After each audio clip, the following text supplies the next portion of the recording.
Welcome back to another stream. I hope you're having a thunderous Thursday. We're going to get back into some Miles Edgeworth investigations. Oh yeah, this doesn't have a shortcut. Let me open up Steam. I got to get a little shortcut on my home screen for this one so I can launch it a little quicker. But yeah, let's see how far we can get into this next mystery. Because it'd be dope if we can get through another one today, but I assume they're going to get a little bit longer. Alright, where was I? Here it is. Alright. Oh, yes, let me boot up my captions as well. Alright, there we go. Captions are rocking, rolling, and the game is on. Hell yeah. Man.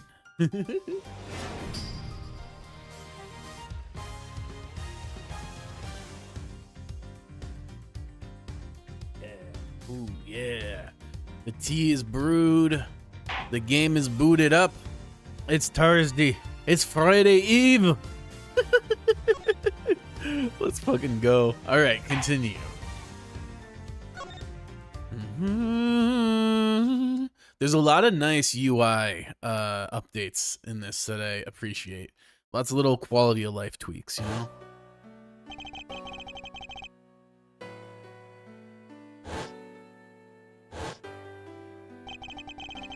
The return of the great thief, Yatsugarasu. Thinking back, everything began on that fateful day 2 days ago. 2 days earlier.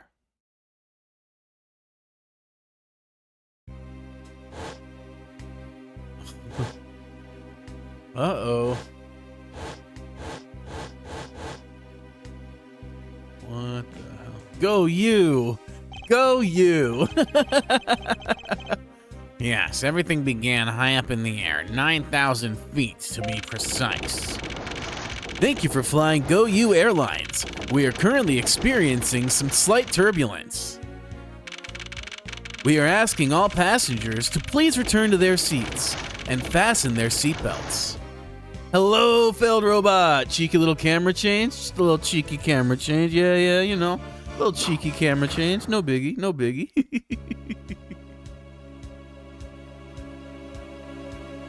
Nice, very nice. Indeed, indeed. I hope you're having a thunderous Thursday. Happy to see you, failed robot. March 12th, 6:13 a.m. Flight G390, first floor lounge. This is an airplane? It's a bougie-ass airplane.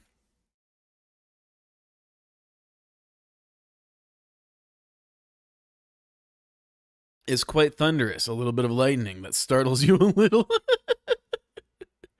Oh no, I'm doing well. I'm doing well. I'm having a good start to the day. Ooh, this is tea made from exclusively the flowers of the tea plant, and it's really good. It smells amazing. Like honey, literally like honey. The flavor's pretty mild, but the taste or the smell is on point.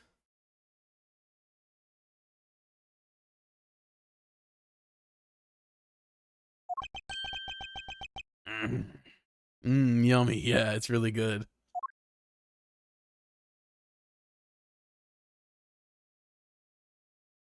Those statues kind of look vaguely like Zoidberg. Why do I feel like I just woke up from a horrible nightmare? 6:13, huh? Guess I was out cold for about 10 minutes. Slight turbulence indeed. Ladies and gentlemen, we are currently experiencing some slight turbulence. For your safety, we ask that you please return to your seat and fasten your seatbelts. I suppose turbulence is to be expected on a flight. Though admittedly, I'm less comfortable with anything resembling earthquakes. Yeah, that's fair. Oh, what's that? What's this? A travel wallet, but it's not mine. How did someone else's travel wallet wind up in my pocket? My head. Why won't this headache go away? I'll take care of this travel wallet later, or hand it off to an attendant. Ugh. From earthquake-like turbulence to an elevator.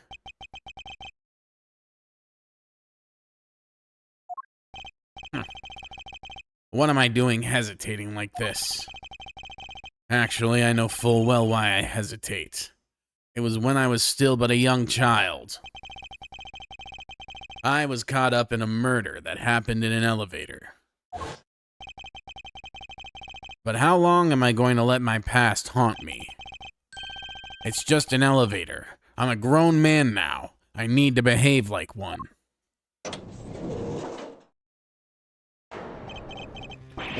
What the?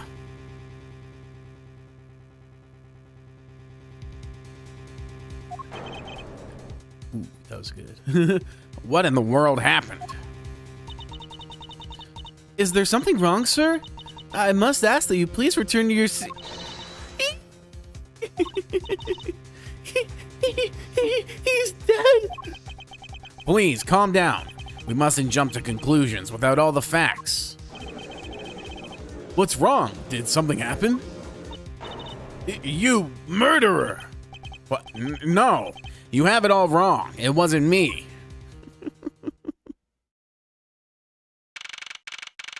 March 12th, 6:41 a.m. Flight G390, second floor, first class. Oh no! They cuffed his ass. Everyone, I'm sorry to interrupt, but I have an important announcement. I am one of your flight attendants today, Rhoda Tenero. Unfortunately, we have just had a minor accident on this flight. An accident? Don't treat us like we're stupid. I caught a glimpse and it was a murder. Murder happening in an airline gotta be the worst idea out there. Yeah, for real. Like, where are you gonna run, man? We'll find you. Actually, I guess this is sort of a play on like the murder on a train trope. Just a modern adaptation, huh? Though I feel like getting off on a train is a little easier than an airplane. What? Murder? What's going on with this flight? Everyone, please calm down. There's no reason to panic. This flight will stay on course and make its scheduled landing. We're still currently in the middle of a rough patch of turbulence. So until we are out of this area of turbulence, I ask that you please remain seated. But someone was killed, right? I mean, what about the killer? Let me off! Please, there's no need to feel threatened. We have already apprehended the culprit. Oh no. That's a big-ass law book, too. I ask that everyone please remain calm. What the heck is he talking about? Why should we remain calm? My name is Miles Edgeworth. I'm a prosecutor, and I assure you I am not the killer. Ha! Being a prosecutor doesn't make you incapable of murder, buddy. Now you listen here. I am not the killer. I simply found the body. So you say, however, I am sure that you are the perpetrator of this crime. I swear on my honor as a professional flight attendant. I don't honestly think that holds a lot of weight, if I'm if I'm being real. Oh, is that right? I know what I saw. And there's even very strong incriminating evidence to back me up. What kind of incriminating evidence is she talking about? We've already alerted the proper authorities at our destination. Until we land, you will remain in our custody by the powers vested in our captain. I'm very sorry, but please understand our situation. Your situation? I'm more concerned with mine and the direction it's going in. I'm not about to just sit idly by while I get accused of murder. Miss Tenero, is it? Yes. I was wondering if you might give me a chance. A chance? To do what? A chance to plead my case. And a chance to ask you what you meant by incriminating evidence just now. To accuse a passenger of such a grave crime without allowing him to give a proper defense Can the professional flight attendant inside of you really call this action righteous? You have a point. Very well, I'll listen to what you have to say. But be wary of what you reveal. I'm afraid you'll only look even more suspicious if your explanation fails to satisfy. I also do not have the time to deal with you all day, so please do make it quick. Of course, as you wish. Good. Very well then, let's get started. I know for a fact I didn't kill the man in that elevator. What I don't know is what sort of evidence she has up her sleeve. But I'm certain it doesn't fit with how the crime really occurred. Here we go, first matchup. Or square off, or face off. What Ms. Tenero saw. I swear to tell the whole truth as a professional flight attendant. Oh my god, that is her hair. That's wild, that's a sick bun. Unfortunately for you, Mr. Edgeworth, I am certain you are the killer. The scene I saw in front of the elevator. It was you, standing there with fresh blood dripping off the murder weapon. So if you would please cooperate, we'll turn you over just as soon as we land. That's it? That's her evidence? I don't think you could ask for a more perfect witness testimony. Wouldn't you agree, Mr. Edgeworth? Not really. It's hardly perfect when there's a gaping hole in it. Yeah, weren't we holding like a wallet?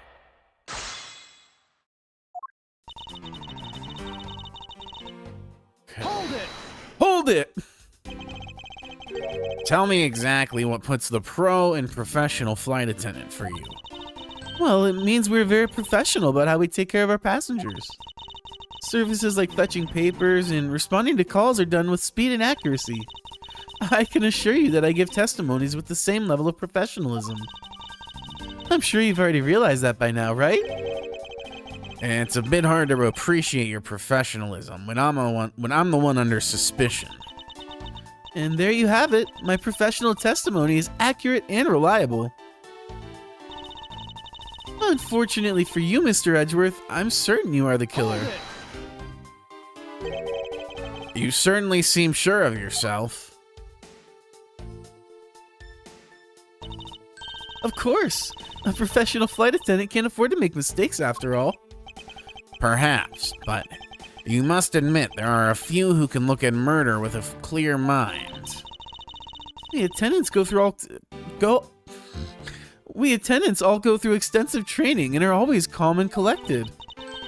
We'll even calmly serve you coffee, if you so wish, as the plane makes a splashdown. The twitch.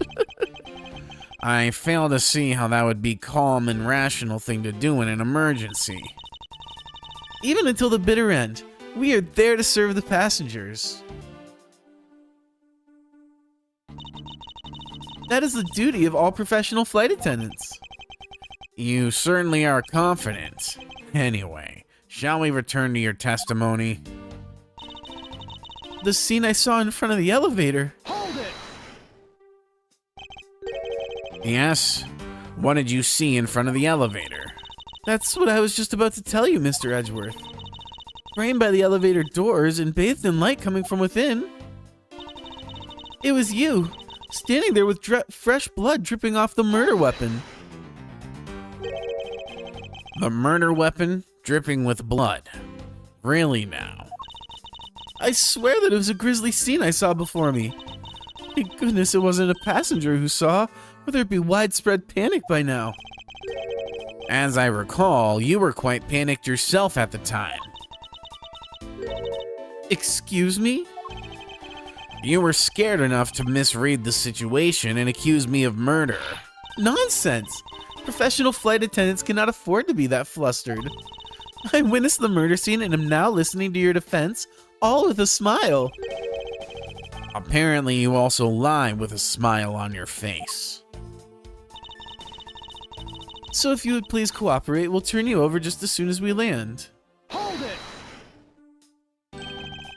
I am not the culprit, and yet you would keep these restraints on me? Mr. Edgeworth, please try to understand what kind of situation you're in right now. And what exactly is my situation? I have the backing of the captain to keep you bound this way. We are within our legal right to restrain anyone who might threaten our captain mid-flight. In essence, you're in the same situation as someone who's been arrested by the police. So I am to stay restrained until I can clear up all of her doubts. At least I'm close. Her mistake shines like the silver lining on a dark rain cloud, and I'm gonna capture some of that light with evidence. Alright, it's this one. Yes. Objection!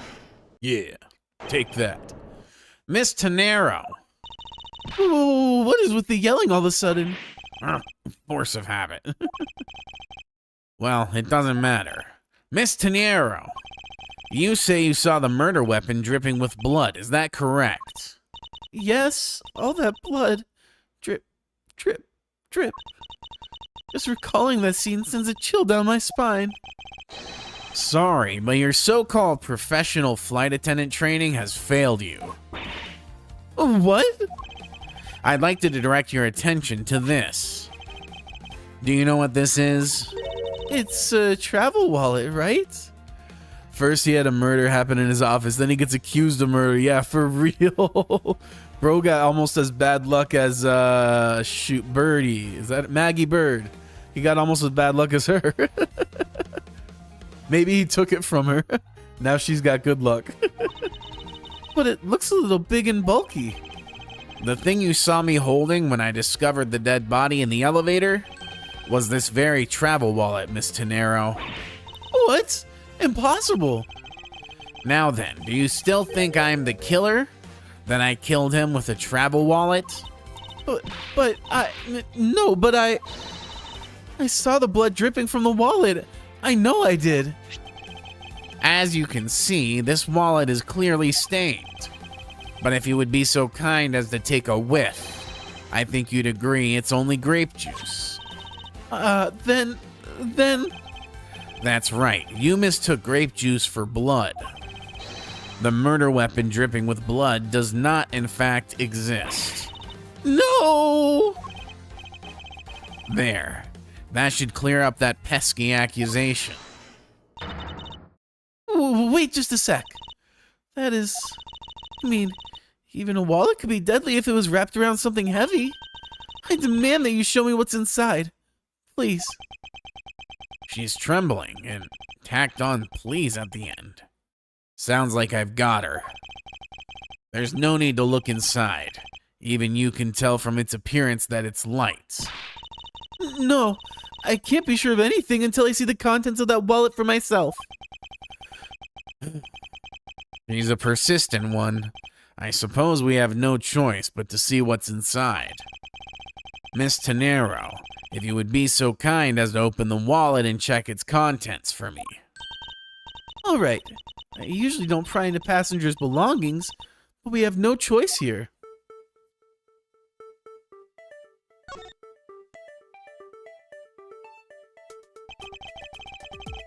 Of Borginia. It seems the passport is all that's in here. As you saw, there is nothing but a passport inside. This renders your wallet was the murder weapon argument moot. Wouldn't you agree? Please, hear me out, Mr. Edgeworth. What is it now? Well, I was wondering, whose passport is it exactly? Can I take a look? Why not? I'm rather curious myself. This is... Just as I thought. This travel wallet belonged to Mr. Akbe Hicks, which makes it the victim's property. Indeed. Slightly unrelated, but it would have been funny if you were playing Apollo Justice, because today is the day the first case happens in that game. Oh, damn! That's wild. We had that happen to us at the end of Ace Attorney, so that would have been funny to have that happen again with Apollo Justice. What a coincidence. So close.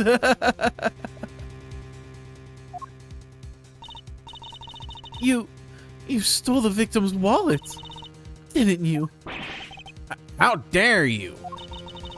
You said it yourself. You claimed to be holding this wallet in your hands when I found you. Perhaps I did misconstrue the wallet for the murder weapon, but it seems that I wasn't wrong about who the culprit is. It's so her, isn't it? Like, you can't be this obtuse. As you claim, the murder weapon is not the travel wallet. However, it is something you stole from Mr. Hicks after you were done with the vile deed. I find it hard to believe myself, but your motive was very simple. You were out to steal Mr. Hicks's money, weren't you? So, yeah. I could afford a ticket on this insanely bougie plane, but I'm gonna murder a guy for his petty cash. Okay. So even though I didn't have the murder weapon on me, you still suspect me, I see. You stood up at the crime scene with the victim's wallet in your hand. How can I turn a blind eye and not suspect you of foul play? This plane literally has an elevator. Like, who can afford a plane like that?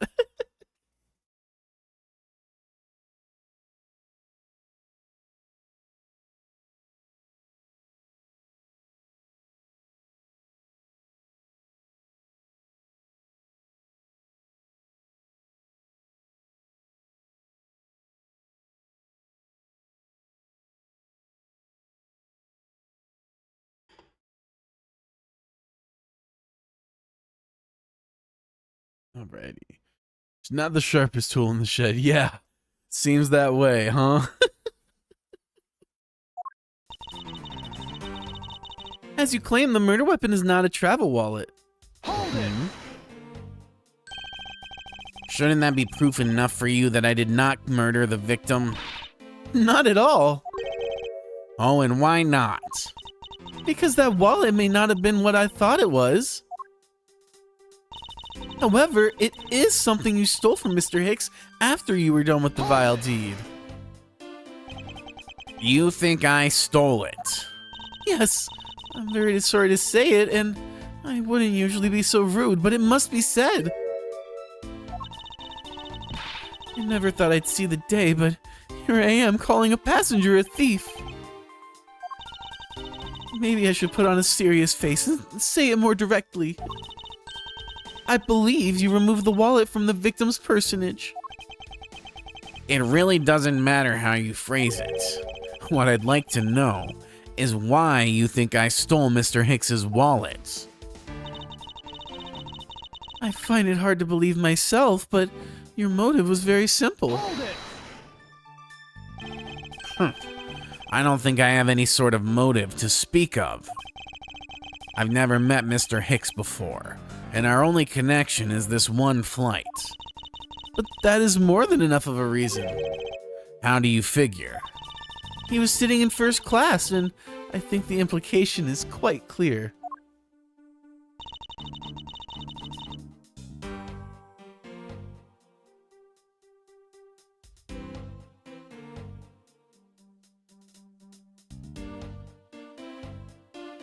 You were out to steal Mr. Hicks's money, weren't you? Hold it! You think I was after his money? Where did that cockamamie idea come from? True, you are a passenger in first class, but... Slightly unrelated, but her pun name is Road to Nowhere. It sounds like that. Road to Narrow. Yeah, I can kind of see it. Check profiles. Bet. There we go. That's right. I forgot I have those in here too. Rhoda Tenero. Oh. Okay, yeah. I can see that. Rhoda Tenero. That's good. That's good. I thought something was off about you and those deeply etched lines on your forehead. They're not lines. They're perfectly normal and part of my natural face. I don't think I've ever met someone with such a terrible countenance on a flight before. Bro is so tilted. And That's when it hit me. You have the face of someone with money trouble. She really is making a fool of herself, pursuing this line of logic. I should spare her and present her the piece of evidence that contradicts her testimony. Alright, so let's see here.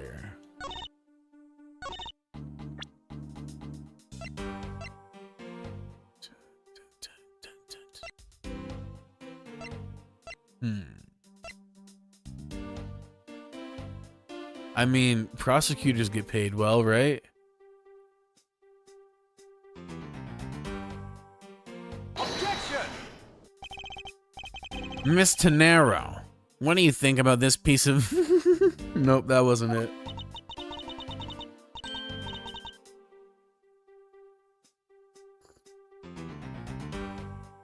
So good. I was being unprofessional. As a pro, I should have listened to your question with a smile. And I must also answer all questions with a smile. Ugh. Just say what you mean when you have no answer to my question. I don't think any testimonies in the series will ever acknowledge the badge. Yeah, that's a good point. I was thinking, like, I'm a prosecutor, I'm well paid, I'm not trying to get someone's money, but yeah, that was a bit of a stretch.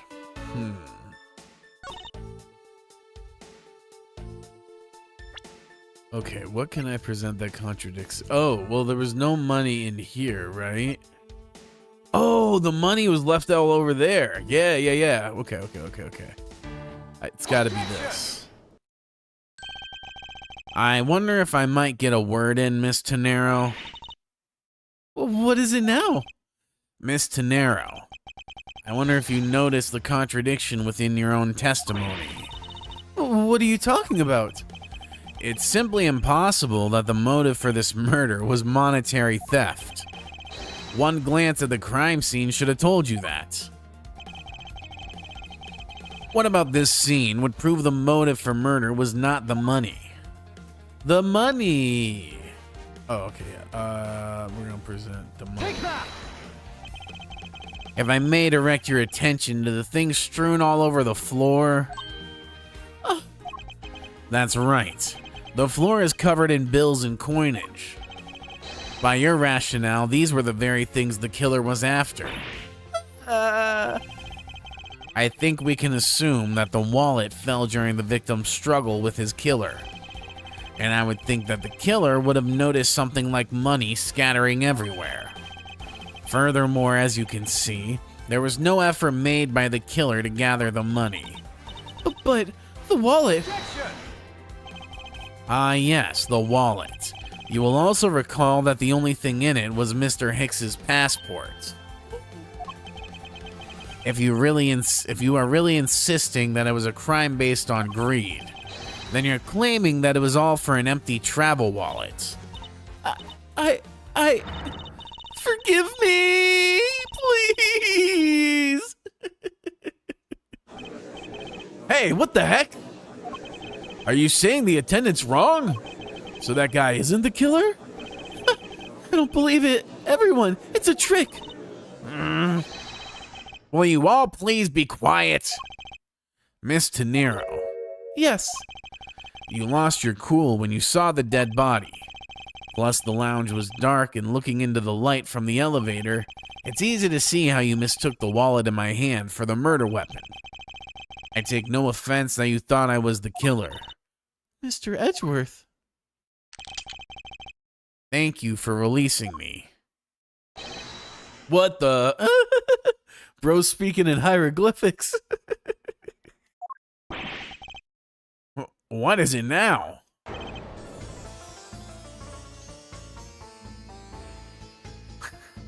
That's Borginian. Oh, I see. Miss Tenero, if you could please translate, I'd be much obliged. It sounds like Borginian, but I don't understand any of it. There's another attendant on this flight who... I said that he is giving the runabout. I said that he is giving the runabout. I don't require an interpreter. I speak English just well, see? You, the attendant. Yes, sir. I want this person to be under arrest until we arrive at the airport.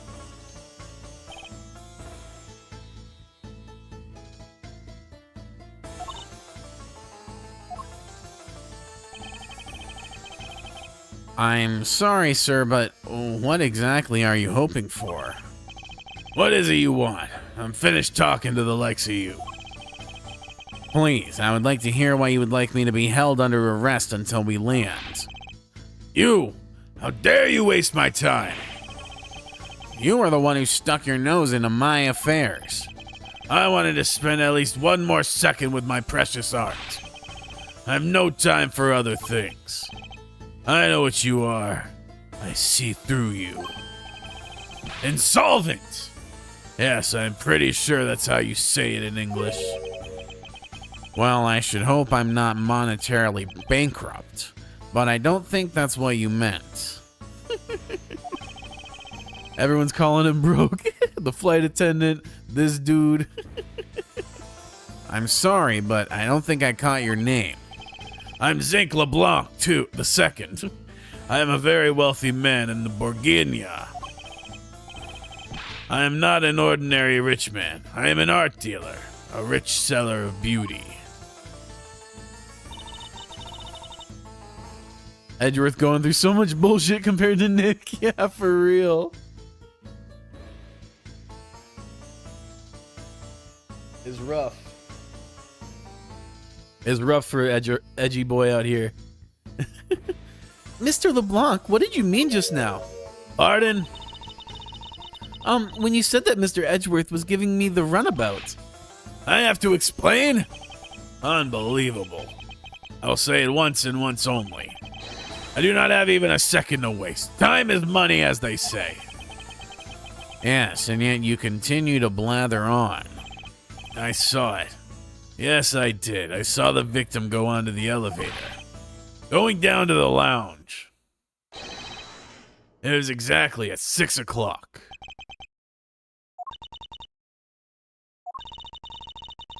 And what's the significance of that time? At 6, he says. Wait, you saw him at 6? What's the matter, Mr. Edgeworth? He understands, I see.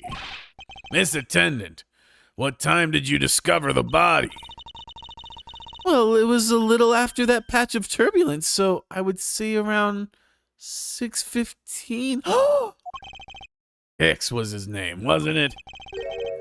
Then I say that man Hicks was killed in the 15-minute time span. And the only person in the lounge at that time was this prosecutor, yes? Yeah, I was in my seat the whole time.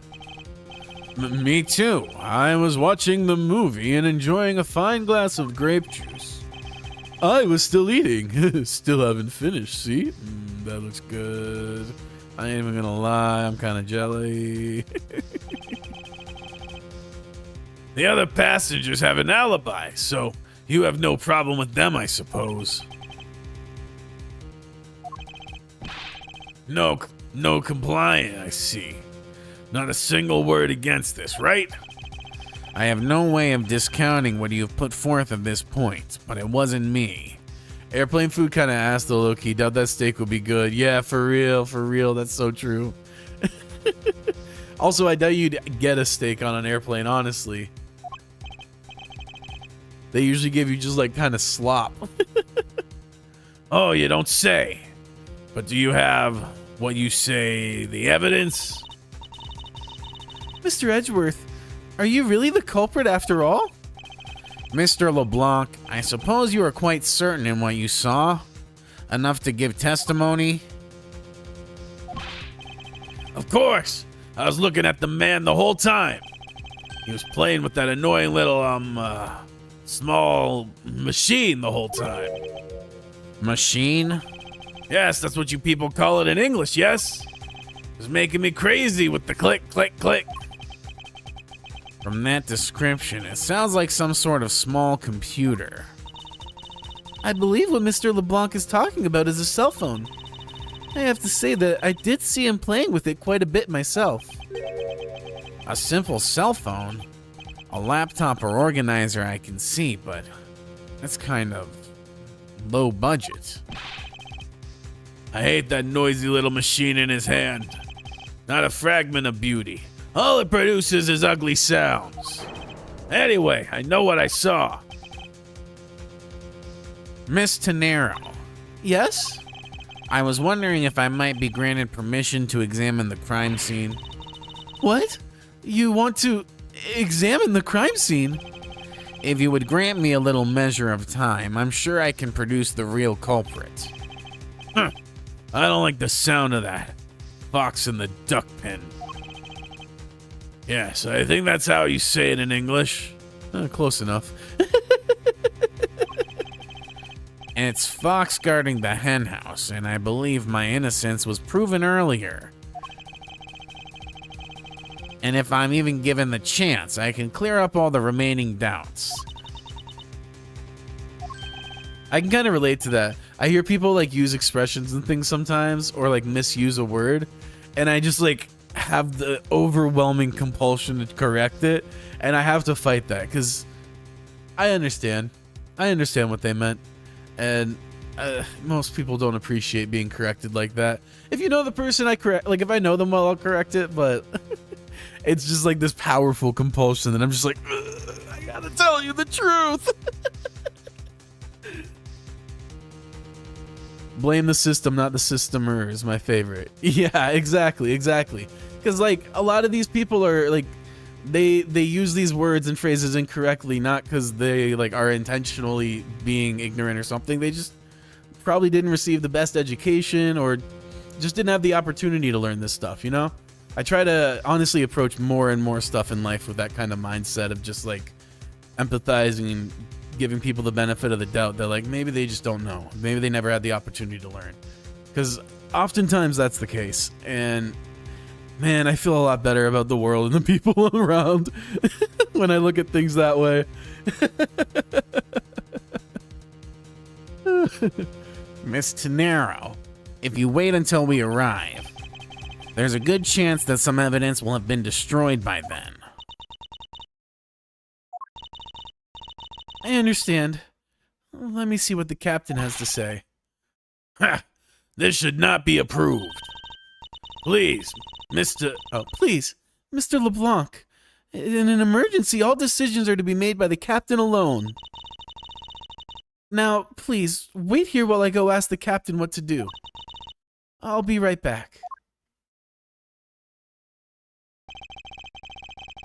You're not planning to erase evidence when you're doing your investigation, yes? Of course not. Heh. We'll see. Mr. Edgeworth, you have the captain's permission to investigate the crime scene. What? Unbelievable! I am in your debt, Miss Tenero. However, there is one condition. I am to supervise you. Can you agree to that? Of course, I see no problem with that stipulation.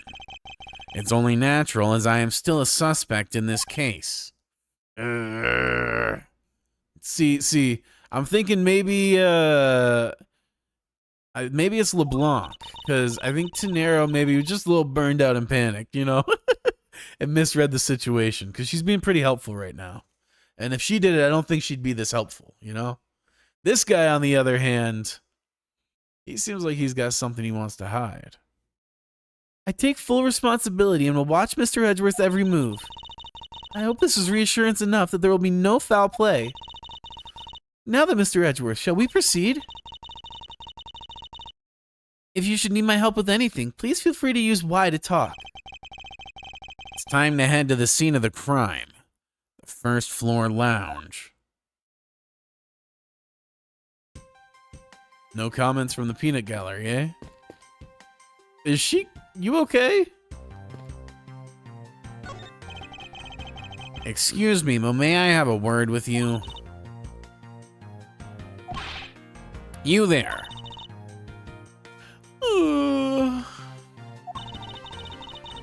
If you need something, please ask Miss Rhoda over there, okay? What the? Hey, wake up, you. I'm terribly sorry that she's being so rude, Mr. Edgeworth. No need for you to apologize. I just find it hard to believe she's asleep on the job. Honestly, sleeping on the job is less shocking to the fact that she's doing it standing up.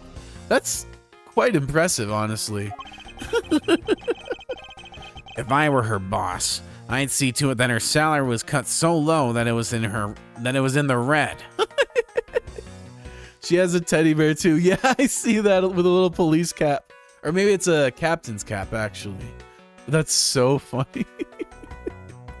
I'm impressed. I don't know how she manages, but damn. Sleeping standing up is quite the feat.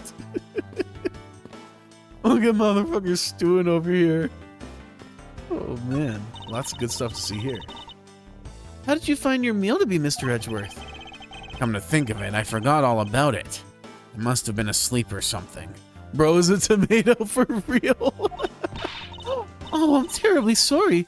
Let me prepare you something right away. What are you apologizing for, Miss Tenero?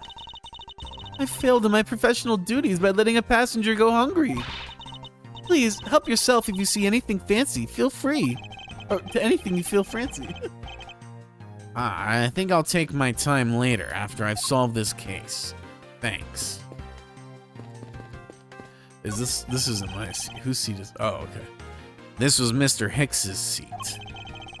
I don't see the machine Mr. LeBlanc was talking about. Perhaps it's in the elevator? Maybe. We should probably head down to the crime scene now. Let me get a lay of the land first. Don't get near me, you criminal. He said, don't get near me, you criminal. I'm not the killer, and I intend to prove that starting now. But that's contrary to the facts. He says, but that's contrary to the facts. I can understand his English just fine. Thank you very much. What's a lifesaver doing here?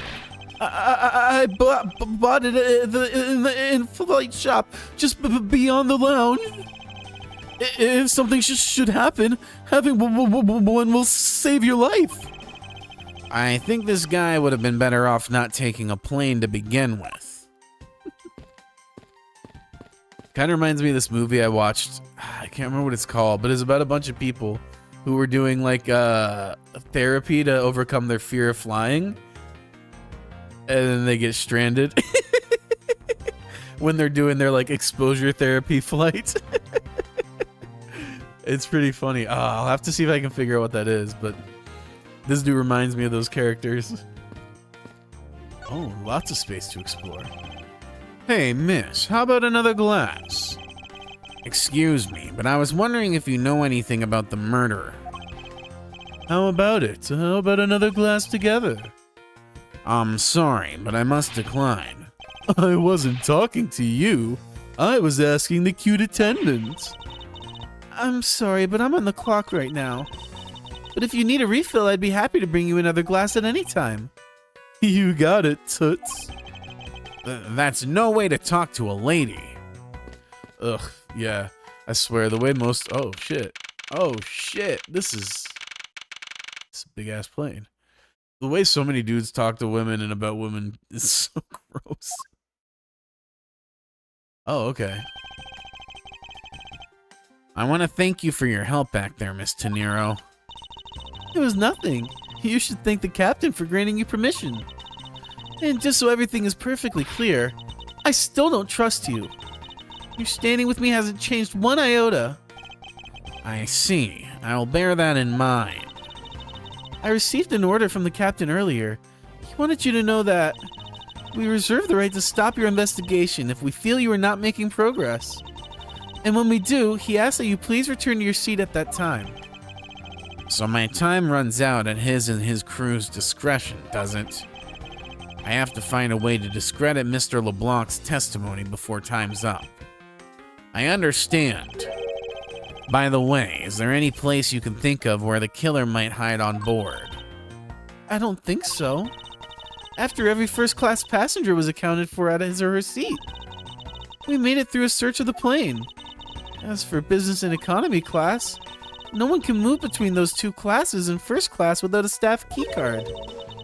And we found no record of a keycard being used at all.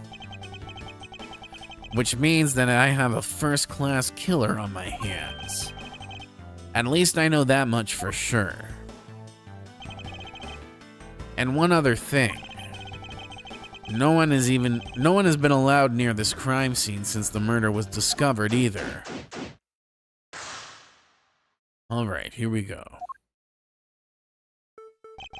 You can press Y to talk to her and present evidence too, by the way. This goes for anyone that follows you during investigations. Okay, so she's basically filling the role of Gumshoe for this episode of it. Now then, let's get started.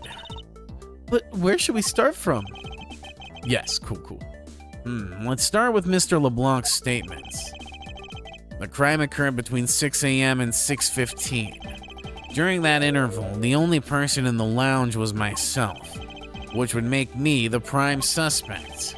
However, since I did not kill Mr. Hicks, it means that the killer was around somewhere.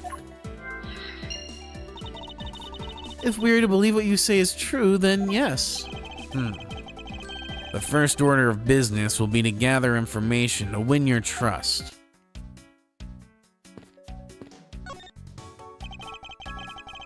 What floors does his elevator service? How many floors are on this plane?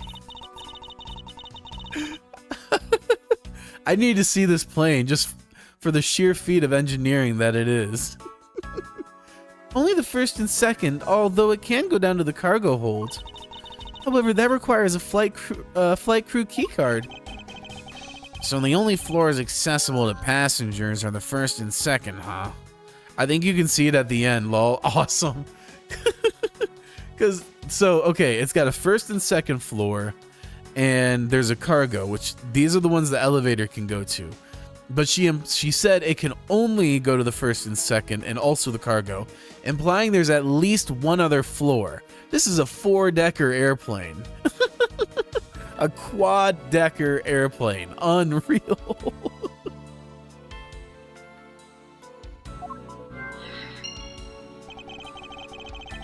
I won't rest until I've inspected every suspicious-looking nook and cranny. Alright, so we saw the money. Money is strewn all over the elevator floor. I would guess it was all in Mr. Hicks's wallet at some point. What is this? Sinister-looking figure on the floor here. Huh. Oh, that's a piggy bank of our company mascot, Captain Uggo. Captain Uggo. Oh wait, the eyes. Isn't that what the teddy bear that the other flight attendant was holding? It's just one of many pieces of merchandise we sell at our in-flight shop. This bank is a limited edition, and it's so popular that we're down to our last one. You have an in-flight shop? Yeah, there's a store on this plane? Yes, it's just beyond the lounge to the right. The shutter to the store is closed at the moment, but it was open the whole flight up until Mr. Hicks's body was discovered. There's blood on here. Could this have been the murder weapon? Mayhaps.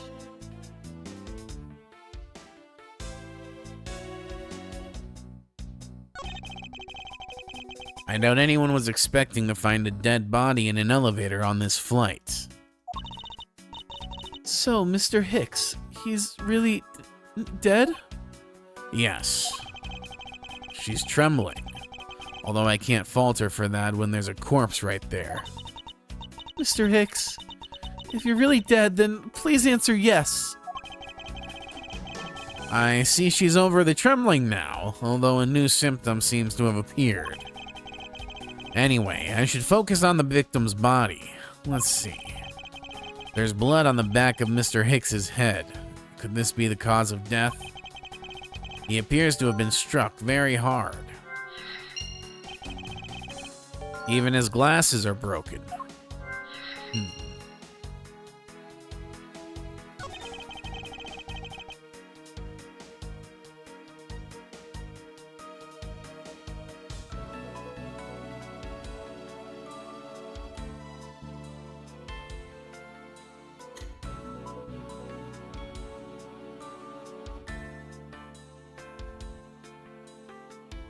One sec, just making some tea.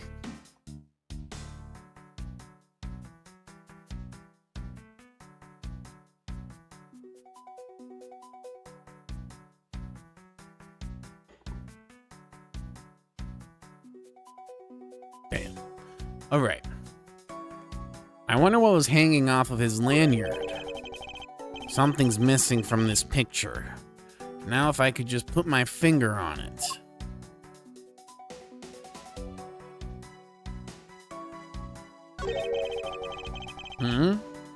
There's something sticking out of his pocket. I hope he won't mind if I take a look what's inside. It's a picture. It looks like it was taken inside a building somewhere.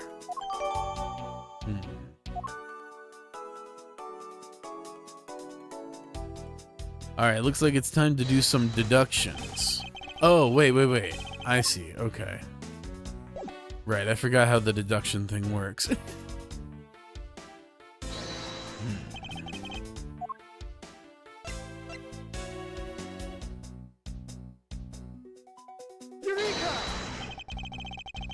This crime scene completely contradicts this piece of evidence. Oh, no. I see. Right, I gotta... It's the left bumper. That's what I gotta do. Okay, let me see. Oh, okay, no, I do need to deduct something. Okay. Is it this? But what piece of evidence?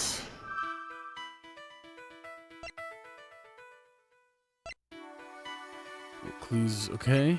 Where the blood is still on fresh. Could this be the murder weapon?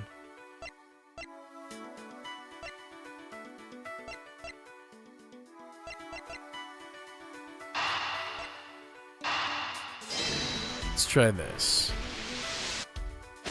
Hell yeah.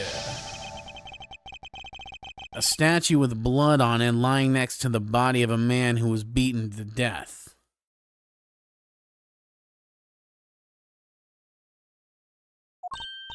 Oh, Mr. Edgeworth, I think I figured something out. Yes? What is it? The way the blood on this is, it looks like it matches up with the wound on his head. Well, aren't we deserving of the Master of the Obvious title? Well, what do you think, Mr. Edgeworth? Don't you think that's worth investigating? It would appear that this figurine is our murder weapon. Oh, I just knew it. I mean, I can't think of any other connection. Perhaps Master of the Oblivious would be more befitting. Damn. What do you think of the game so far, by the way? I like it a lot. In a lot of ways, it kind of feels like a sort of streamlined version of Ace Attorney. So, like, it's very similar, but different in pretty convenient, like, in pretty nice ways. Not that there's anything wrong with Ace Attorney. Just feels like they've streamlined the gameplay loop a little bit more. Excuse me. Okay, broken glasses. I don't think we have any more of these, but what can I deduce? Well, where's the rest of the blood, honestly?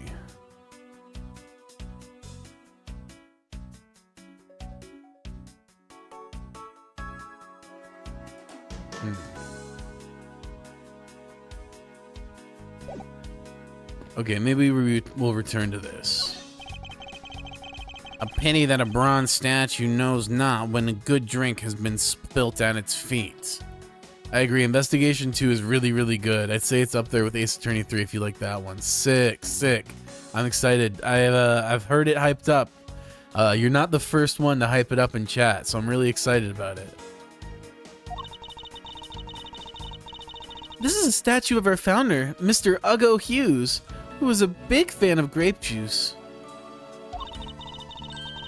I'm sure he would be thrilled if he knew so much grape juice was here at his feet. Is that a hint of hero worship I detect? Mayhaps.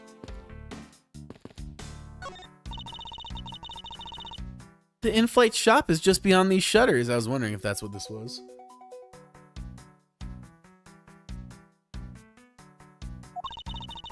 But we don't have permission to open them, so I'm afraid we must leave them closed. There must still be clues to be found here in this lounge. I must remain ever vigilant. Glasses and candle thrown into disarray by the turbulence. It's been a while since I've seen this big of a mess. It's terribly embarrassing, but I thought it was an earthquake for a second. And I frantically started searching for gas valves to shut off.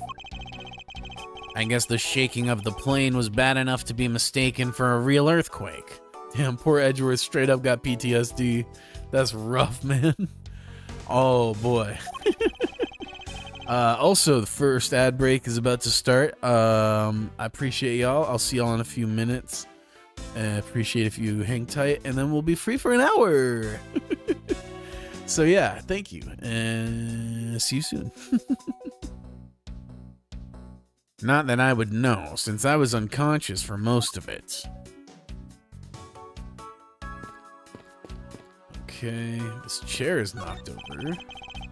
This toppled over chair, yet another victim of the turbulence. No, look at all the grape juice staining the back. It may not look it, but this chair was extremely valuable. It was? Yes, it was used when the Rocker Pals came to tour this plane. The Rocker Pals' leader sat in this very chair. I'm sorry, but what are these Rocker Pals? I can't believe you never heard of them. They're all the rage. The Rocker Pals are an extremely popular international band. They added the pals part as they became more popular, especially among teens. Ah, that explains it. I'm not really one for the music of today. Maybe I should ask Detective Gumshoe about them later. On second thought, I can already see how confusing the conversation would get. Wonder, who is this? Oh yeah, we saw this. Okay, I thought this was gonna comment on the ice bucket. The one on the left is of when he was in his 40s, and the other is him in his 80s. Interesting. Did the man age at all over those 4 decades? Maybe I need to squint more. These counter windows offer a glimpse of the sky, but these clouds tell me nothing. Mr. Edgeworth, you look like you're talking to the clouds. Is that so? Then tell me, what do you suppose I said to them? I don't know, but it looked like a rather one-sided conversation. Damn. The clouds. They tell me nothing.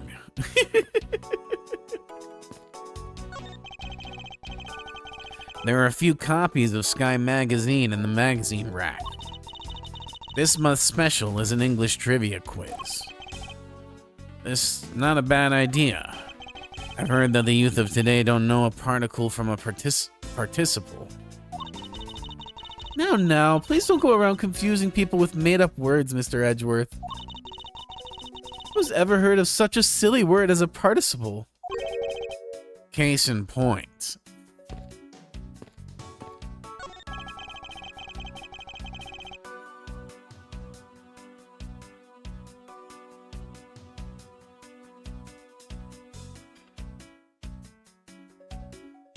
These bottles and glasses must have been broken by the turbulence. There's quite a bit of broken glass here. Please be careful when passing through the area. Thank you very much for warning, Mr. Edgeworth. However, no matter how kind you are towards me, know that it does not clear up any suspicion I have about you. I wasn't warning you for the sake of clearing my name. This door leads to the flight attendant's room, but please understand it's off limits to unauthorized personnel. The room is giving off the scent of women's perfume. One would think that perfume would smell great, however, it simply smells. Not that I have any interest in what lies behind this door. Perhaps we should return to the Perhaps we should return to the investigation, Mr. Edgeworth. Mr. Edgeworth? Sorry, I spaced out for a second there.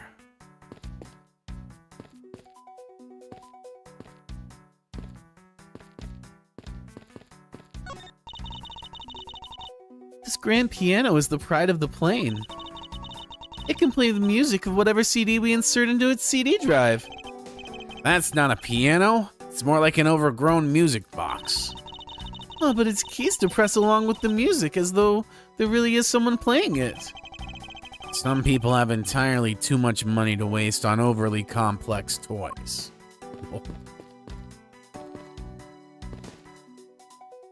Alright, there's gotta be something here that we're missing.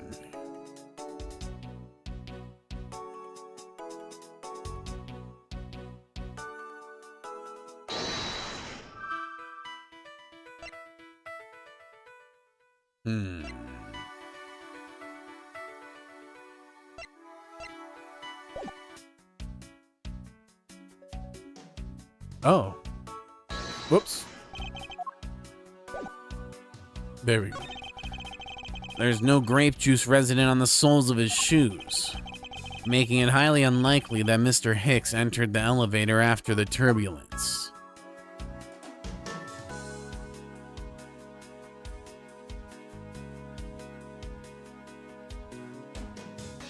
Okay, let's be nice and thorough.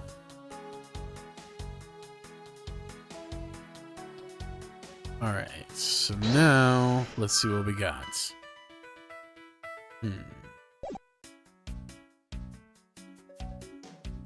Okay, so if he... We know he... Let's see. Yes, this. Okay. This crime scene completely contradicts this piece of evidence. I'm sorry, but where? I see the truth here in my mind's eye. I'll try to explain it in a simpler fashion for you. Alright. There's something missing from this scene in front of me, and I'll show Miss Tennero what's off through that piece of evidence.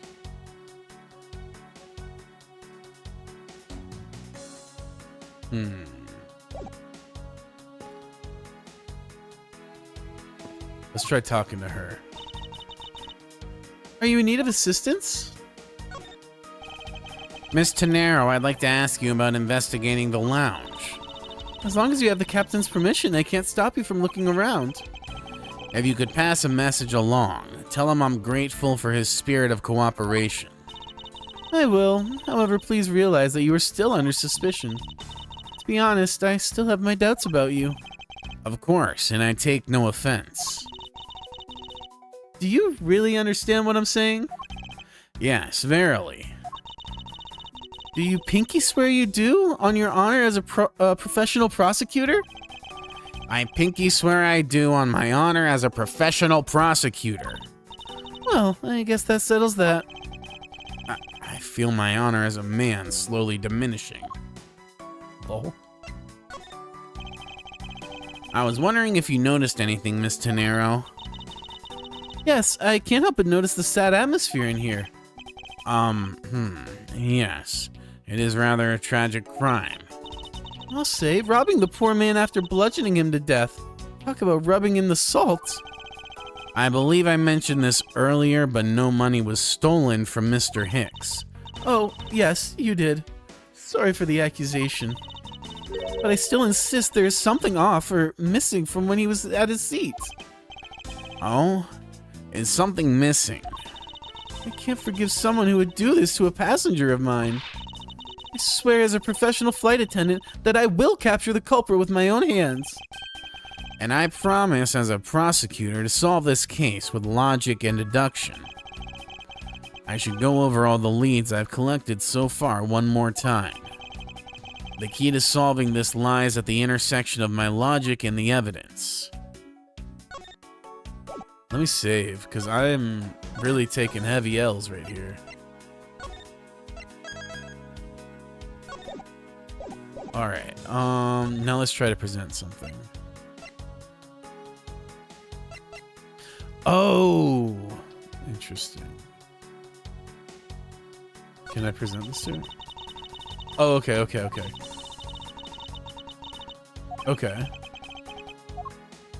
Okay, so we can just get her opinion on anything then.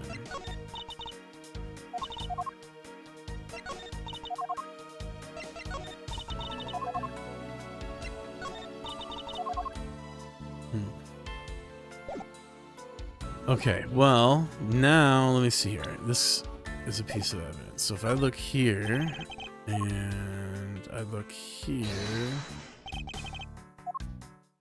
Aha! I don't know why that took me so long to figure out, honestly. Mr. Hicks's machine is nowhere to be found. His machine? Ahem, his cell phone, Miss Tenero. Ah, so I guess it's because it's not here. Yes, I think we can safely deduce that the killer took it.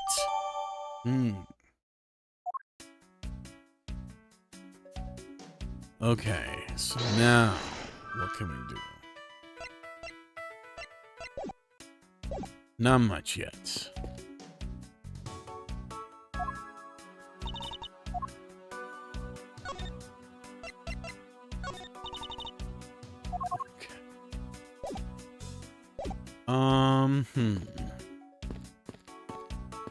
What am I missing?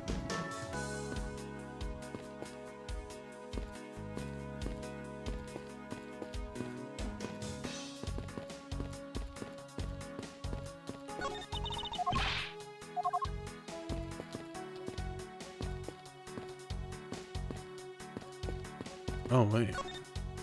There we go. There's some spilled grape juice in front of the elevator. I assume it was spilled during the turbulence. Oh, we must clean that up or something might get hurt. Aha! What is it, Mr. Edgeworth? I found some very important evidence. Oh, the footprints, yeah. What is the important piece of evidence in this scene? Take that! What is it? They're a little smudged, but I think we can both agree they are a set of footprints. So you think... Yes, these belong to our killer. Oh, then maybe we should check the shoe sizes of everyone in first class. I don't think that'll be of any help to us. Unfortunately, the prints are too smudged, which will make it hard to get a definitive match. Oh, I see.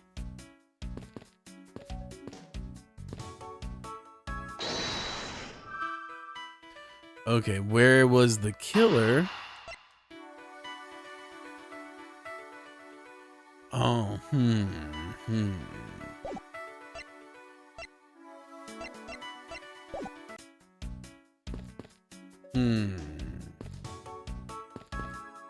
I definitely feel like I've got something to combine. Let me try the grape juice.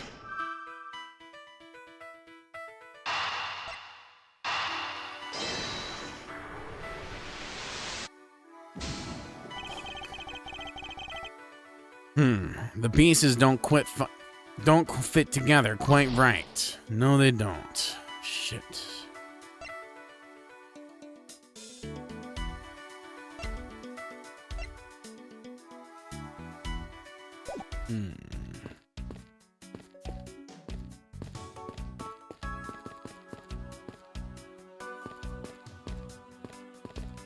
Oh, what if I present the... Oh, wait, this is fresh. Okay. Did you notice anything? I was wondering whose footprints those are next to the elevator. I'd say the killers, wouldn't you say? Even if they aren't, I'm sure they're a vital clue to solving this case.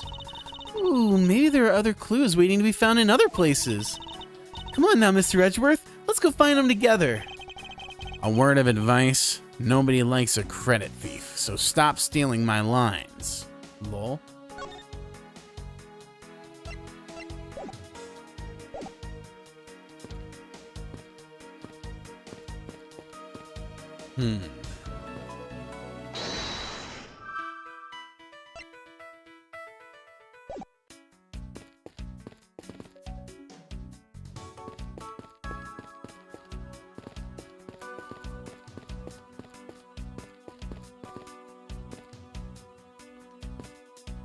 Ba-bum-bum-bum.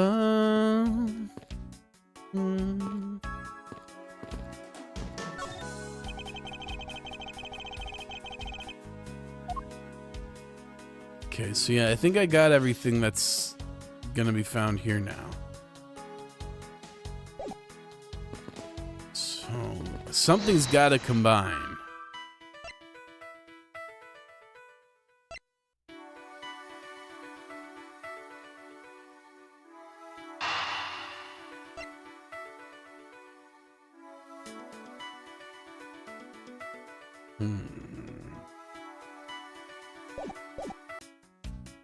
Let me save again.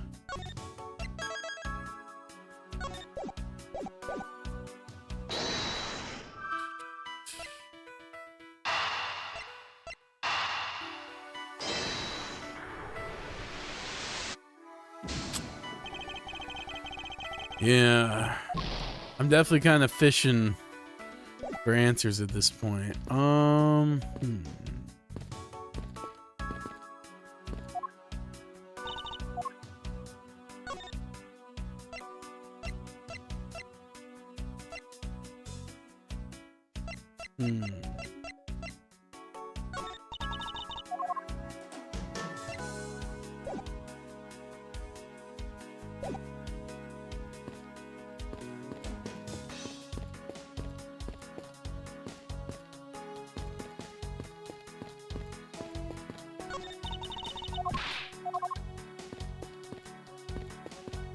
What am I missing?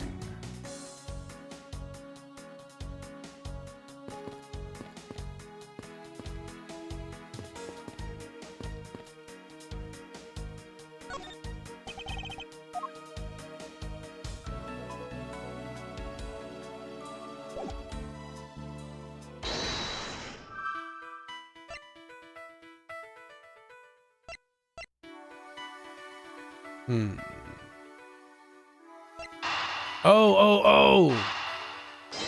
Right? Fuck.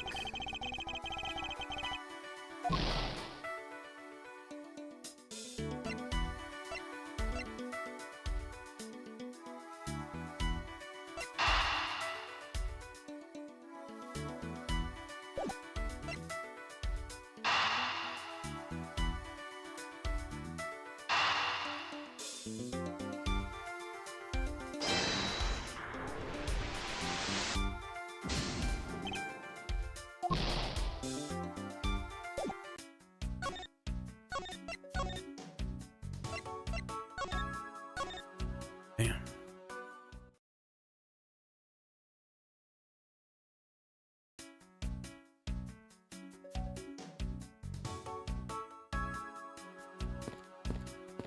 Huh.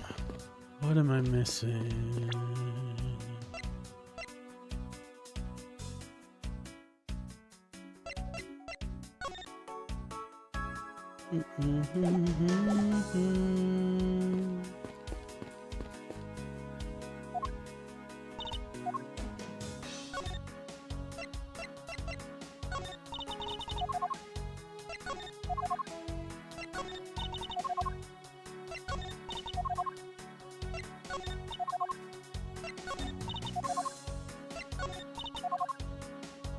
Okay.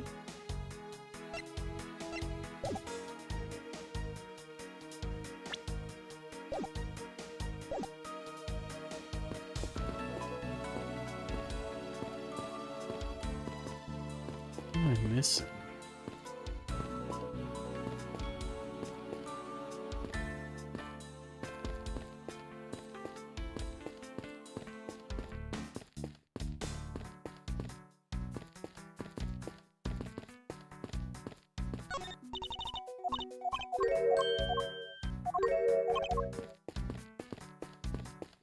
Can I ask you to open this now, maybe?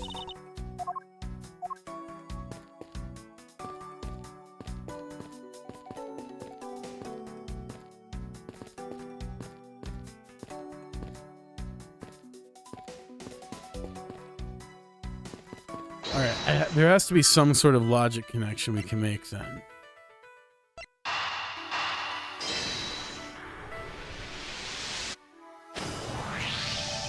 Alright.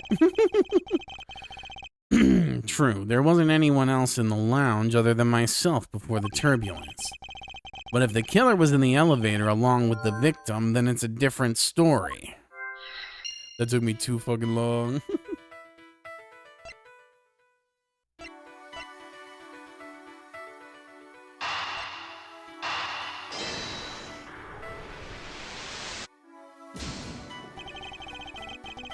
That's fair.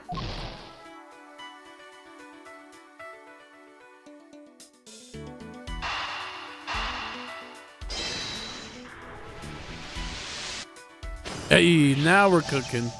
I have it. I'm sorry, but I don't understand, Mr. Edgeworth. I can prove that someone other than myself was here around the time of the murder. What? Really? Yes, it's rather simple, actually. The proof is in the pudding. Or rather, the grape juice in this case. These footsteps here confess to me this very fact. That someone exited the elevator alive. Seeing as how the victim is dead, that would mean the second person. But couldn't the footprints be from Mr. Hicks himself? Ah, but if you take a look at our victim's shoes, you can see the soles are spotless. Got a pure soul.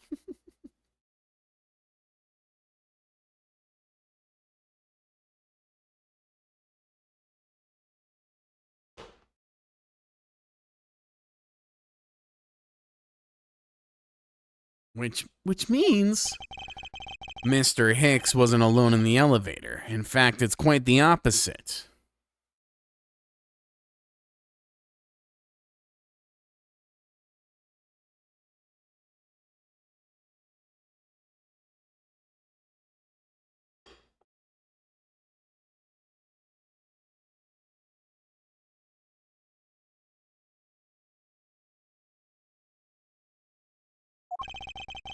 There was actually one other person inside the elevator.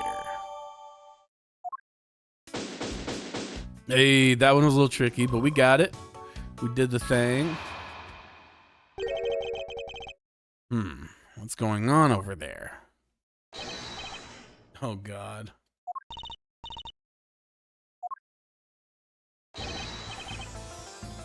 Unforgivable. This is unforgivable. You understand what I'm saying? The movie is late. It is the same level of bad as if the plane arrived late. But the movie... What? I will not talk to you anymore. You just wasted my time. What's the matter, Mr. LeBlanc? There's no emergency. Please return to your seats. Oh, if there's no emergency, please return to your seats, sir. Do not tell me what to do. I need not to sit down. Well, Mr. Prosecutor, did you prove you're innocent yet? If you would like, I'll prove my innocence to you right now.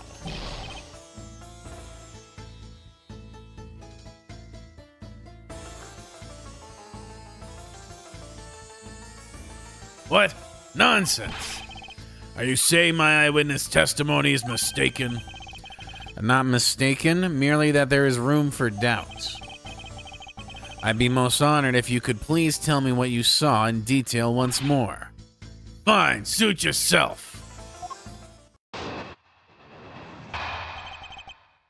What I saw.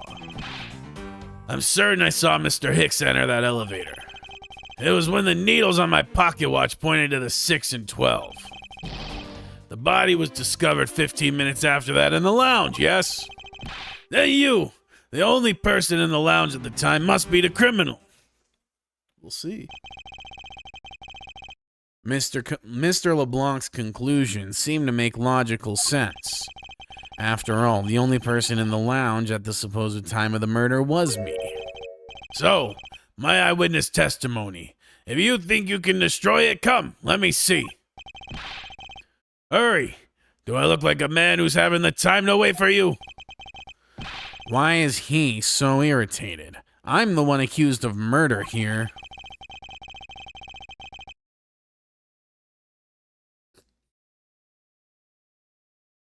Anyway, I must find a way to discredit Mr. LeBlanc's account somehow, and fast.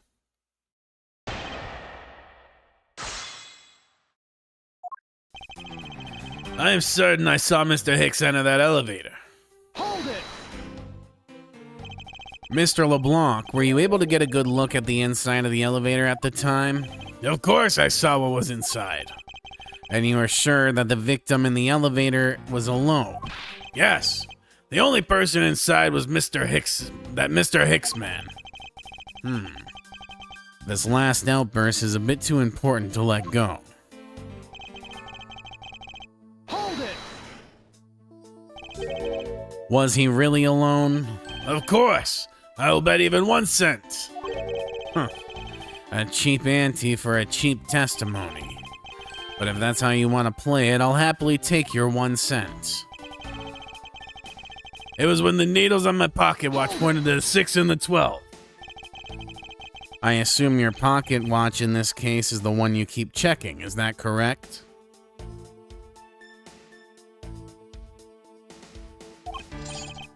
Oh, you noticed.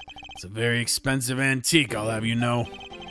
The feeling is wonderful when I fully wind it up by hand. It does look very well designed and quite classy. I'll have to charge you if you want to touch it. That's quite all right. Let's continue with our testimony. Huh? What a cheap man you are. Now return the time you wasted back to me. And if we must, I saw Mr. Hicks enter the elevator at 6 o'clock. The body was discovered 15 minutes after in the lounge, yes? It's true that I found the victim's body at 6:15. And that's when I found the two of them as well. See? It all matches my testimony. Then you, the only person in the lounge at the time, must be the criminal. Hold it! That is the most mistaken way of thinking I've ever heard of. No, no, no. Your silly opinion is what is mistaken. Please calm down, the both of you. In a sense, you're both mistaken. Well, if that isn't the pot calling the kettle black, then I don't know what is. I spy a little hole in his words. As you wish, Mr. LeBlanc. I will now show you proof of my innocence. Let's do a quick little save.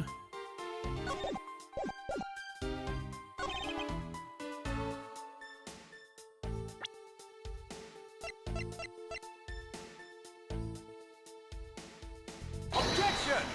Something being dragged. Interesting.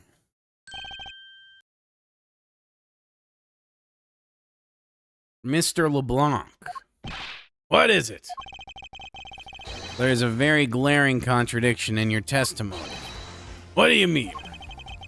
Please take a look at the area in front of the elevator.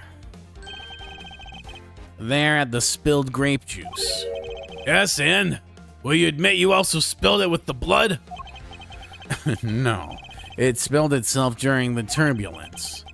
But the interesting thing here is the set of grape juice footprints. Footprints? Yes, the ones that lead from within the elevator out into the lounge itself. It's evidence that proves that someone other than Mr. Hicks has exited the elevator alive. Ugh! There must have been another person in the elevator with Mr. Hicks. Now then, I'm done playing games. Why don't you tell us the truth?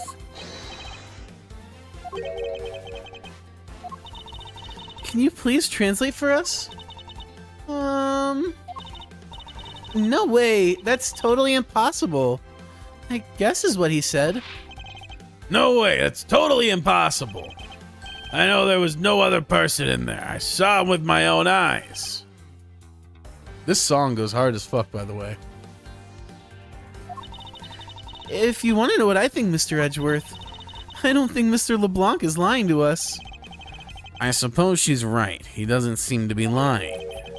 But then what does it mean? What about this contradiction? Mr. LeBlanc, please, just once more, will you recall the details of what you witnessed for me? Mm.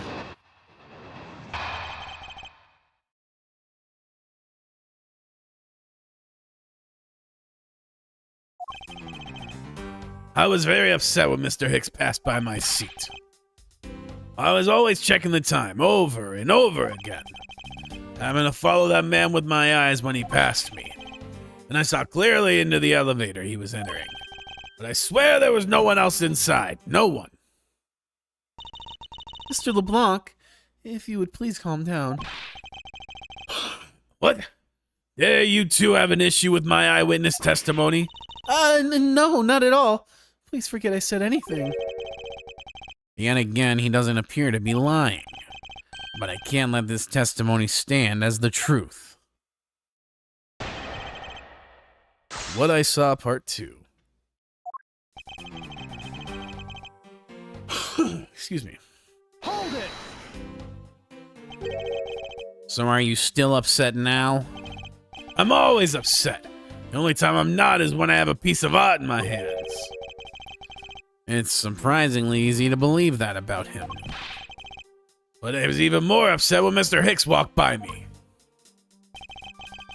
I was always checking the time over and over again. Why were you so attentive to the time?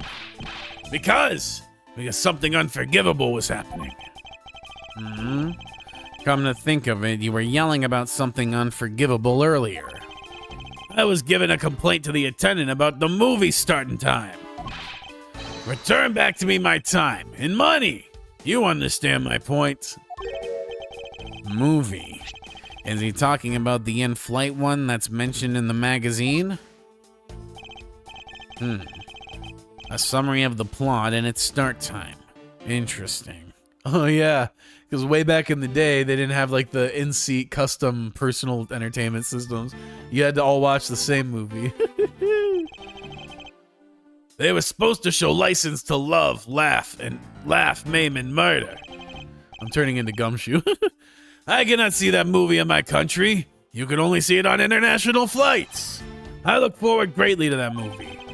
Check my pocket watch whenever possible so I would not miss it. I even set my pocket watch to the destination time when I came on board. So my watch is not wrong. It matched the schedule. But the movie was still late. Very, very late. Your pocket watch. I'd like to ask you a little more about that if it's all right. Hold it! So this movie you mentioned, is it the one listed in the Sky magazine? Yes. I was so looking forward to watching License to Love, Laugh, Maim, and Murder. Miss Tenero, was this movie shown on this flight? Yes, it was shown at the scheduled time. Isn't it possible you simply slept through it by accident? Nonsense. You doubt me? No, now stop pointing at me like that. Odd. How did he miss a movie that he was clearly hoping to see? I checked my pocket watch a great number of times. That much I know for sure. My watch is set to the destination time. I always set it when I board the plane. You're sure about what you just testified, Mr. LeBlanc? Yes, of course. I'm a very busy man. I'm immediately busy when I land. I have many places to go and no time to waste adjusting my pocket watch. I see. That was a very valuable statement you just made. Flatter me all you want, but you'll not get 1 cent out of me. That's all right. All I require is this piece of testimony. It happened to follow that man with my eyes when he passed.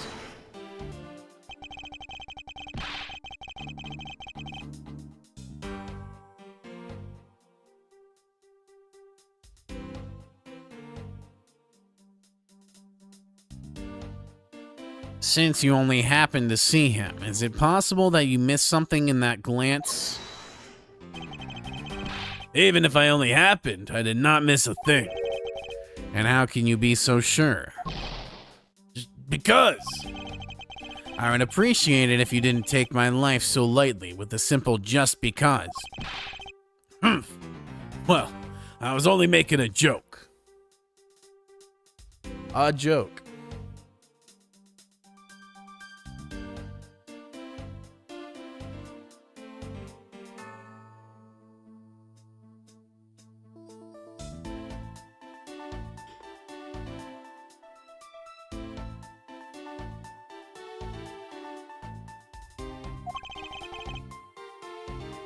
I saw Mr. Hicks, all right? And I saw clearly into the elevator he was entering. Hold it! Is it possible that someone was hiding inside? What? You dare insult me? I have belief in my eyesight. When I look far to sell, I'm told often I have a great sight for the arts. I think the phrase you were looking for was great sense, although that's debatable. But isn't it possible that someone was just outside your line of sight? You are persistent, I tell you. I looked clearly. But I swear there was no one else inside. No one. Hold it! Why do you insist that you are absolutely not mistaken? Because when I say I am not wrong, I am not wrong. Mr. LeBlanc, if I may, I think beyond misconceptions and mistake lies the truth. Funny that suspiciously mirrors something I told her only a little while ago. I honestly don't think Mr. LeBlanc is lying. I don't think he's lying either. But I think he might be mistaken about something. Mistaken? Yes, and I'm going to correct his mistaken recollection with evidence. And this professional attendance shall witness the prowess of a professional prosecutor. Good lord. Alright, What could I present?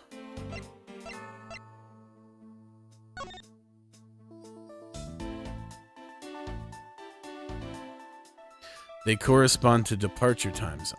Objection! We got him. Mr. LeBlanc, you said this just now in your testimony.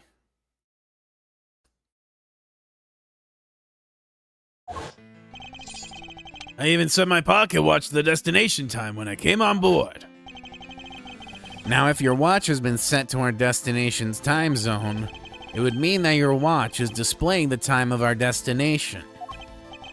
Yes, and the correct time is worth its 6 cents.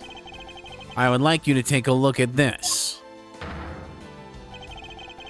If you believe this Sky magazine, clocks on this flight run in accordance with the time of our departure time zone.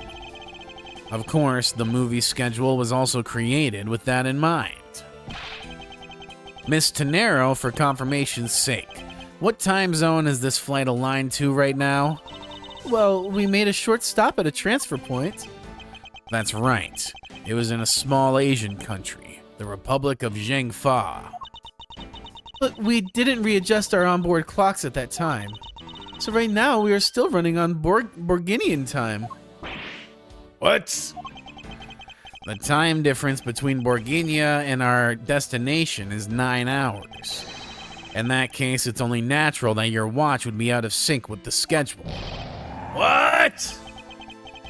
Further, with your analog watch set to our destination's time, it would appear to be running 3 hours fast when compared to the flight's onboard clocks.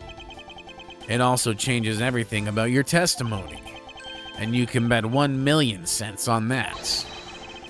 In light of this information, it means you saw Mr. Hicks 3 hours prior at 3 a.m.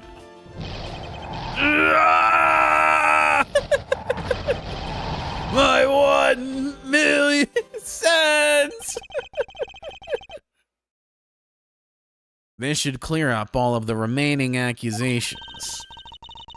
So this basically widens the time frame for the time of the death, right? Yes, because Mr. LeBlanc saw the victim enter the elevator at 3 a.m. It means that the time of death could be anywhere from 3 to 6:15 a.m. Now, the question is, where was Mr. Hicks during that span of time, and what was he doing? I've got something to say. And you are? Yeah, oh. Cheesy ass smile. I'm Cammy Meal. I'm a flight attendant.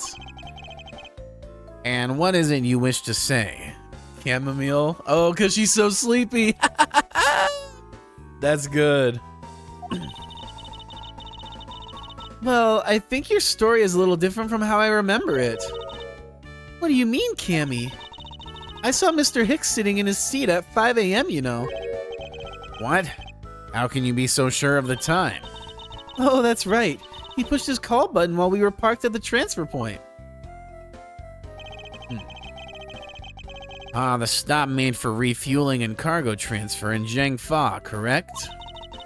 Yes, it was from 4 a.m. to 5 a.m. according to our clocks. And during that time, did any of the passengers leave or did any new ones board this flight? No, not a single person got off or on in Zhangfa. What about the flight crew? The few who were handling the cargo transfer might have temporarily gotten on or off. But eventually everyone, including Cammy and myself, came back on the plane. So basically, I can assume that no one left or got on since our initial takeoff. Interesting. I should keep that in mind.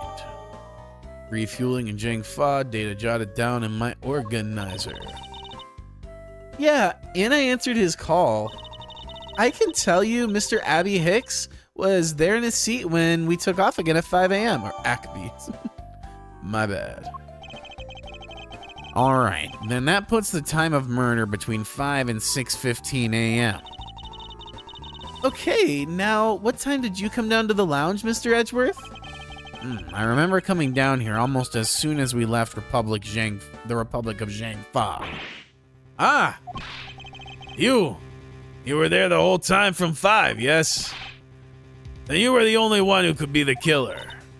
Mr. Edgeworth, were you really here in this lounge the entire time from 5 a.m. onwards?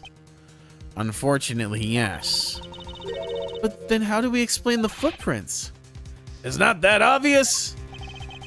This man waited for Mr. Hicks here in his lounge and waited to kill him. And then he put the corpse into the elevator. I don't know about that. That is when the turbulence happened. My eyewitness testimony may have been mistaken. But what time I saw Mr. Hicks enter the elevator on the second floor does not matter. Because the entire incident concluded here in this lounge.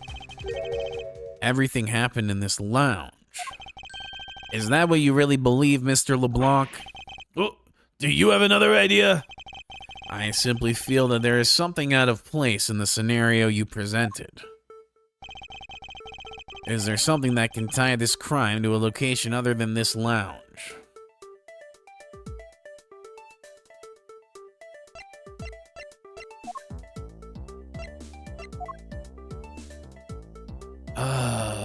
Maybe this?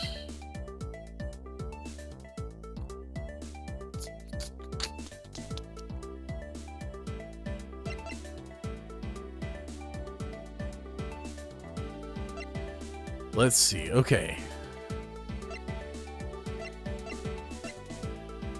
Oh, this, right? Because he would have had to get this from the shop. Take that! The murder weapon. This little piggy bank is sold at the in-flight shop. It is sold there and only there. It is not displayed here in this lounge. How then did it find its way here? Don't you find that a tiny bit suspicious? Such a trivial point. Delicious.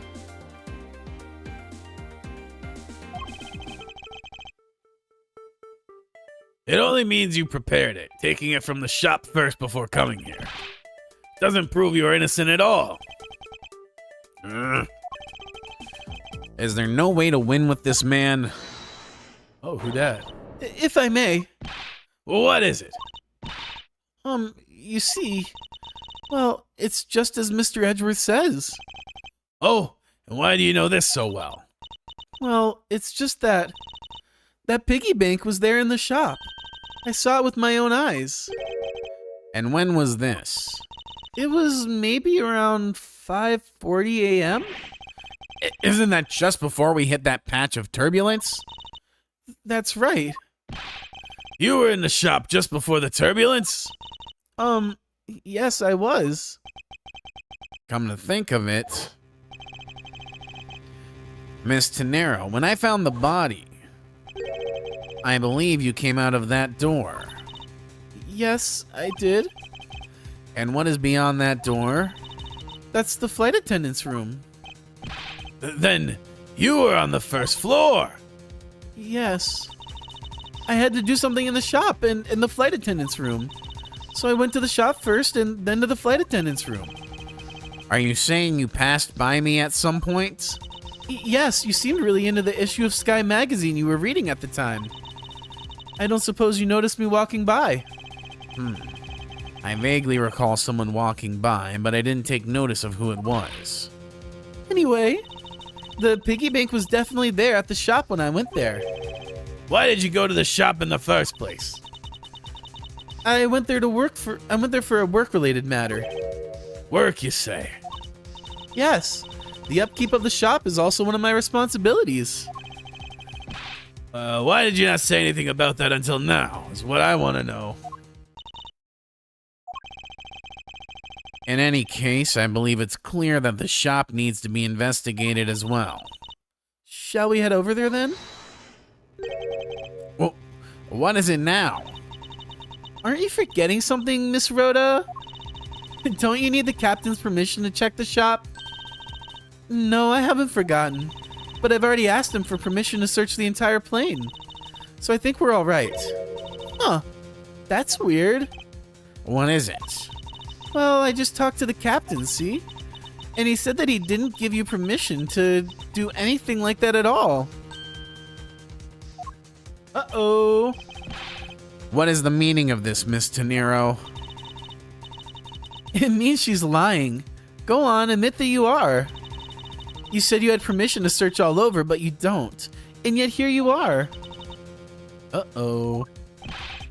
You, flight attendant. What are you trying to do? Pull the sheep over us? The captain's calling for you, Miss Rhoda. Uh-oh. Oh, but don't worry. I already got permission to search the shop from the captain. See, unlike you, I do things the right way. Miss Tenero, why would you do such a thing? Please excuse me. Looks like I get to be in charge now. Please go back to your seat, Mr. LeBlanc. Now then, Mr. Edgeworth, if you would follow me, I'll be your guide from now on. There's something about Miss Tenero that has piqued my curiosity.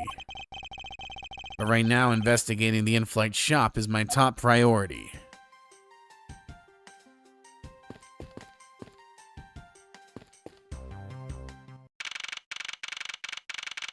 March 12th, 8:32 a.m. Flight G390, first floor in-flight shop. So this is the in-flight shop. It's quite a mess in here. You think?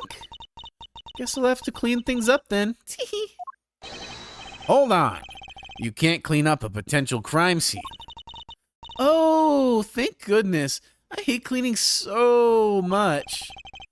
I mustn't rush things here. I must remain cool, calm, and collected. Because this piggy bank was left at the crime scene. There is a very good chance the killer had paid this place a visit. Indeed. Okay.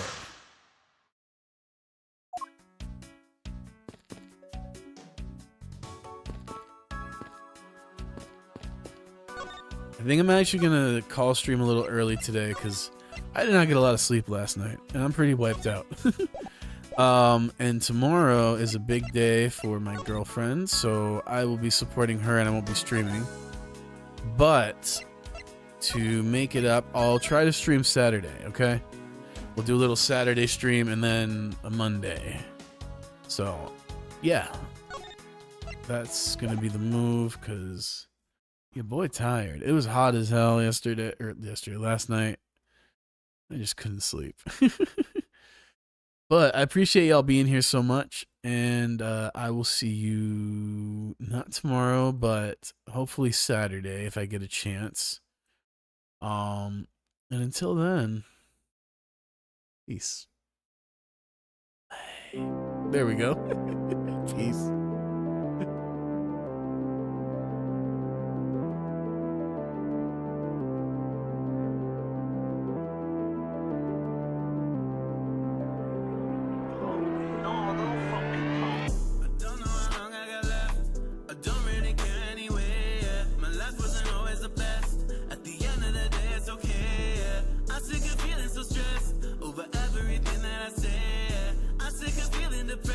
But some problems are always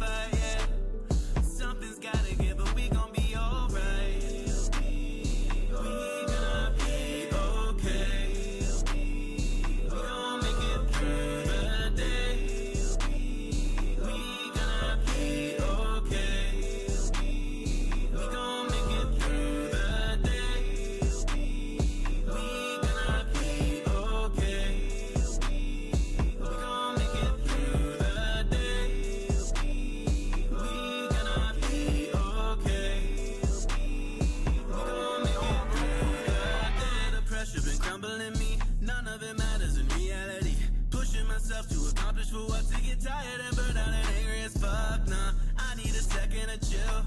Life will not care about you will. So maybe there's something to learn and just letting go, trying to earn something. Some I mean getting old, I don't know if that's a deal I'ma make. For what they give, or you know they gon' take everything, everyone, all of yourself. Set you aside, put you up on a shelf. Backseat driving your life, man, that ain't right. They a parasite, hope you see the light. More than black and white, truth is in the gray. Do yourself, don't pray. We gonna be okay. We gon' make it through the day. We gonna be okay. We gon' make it through the day. We gonna be okay. We gon' make it through the day. We gonna be okay. We gon' make it through the day. It's been getting dark, time has been running out. Feels like each word is my final somehow. Right now fighting for hope is like all I have left. But somehow I feel free, I don't care about the rest. I feel the peace and contentment inside as I open my heart. I got nothing to hide. Wouldn't trade anyone here by my side for a ransom of riches. My fortune is pride.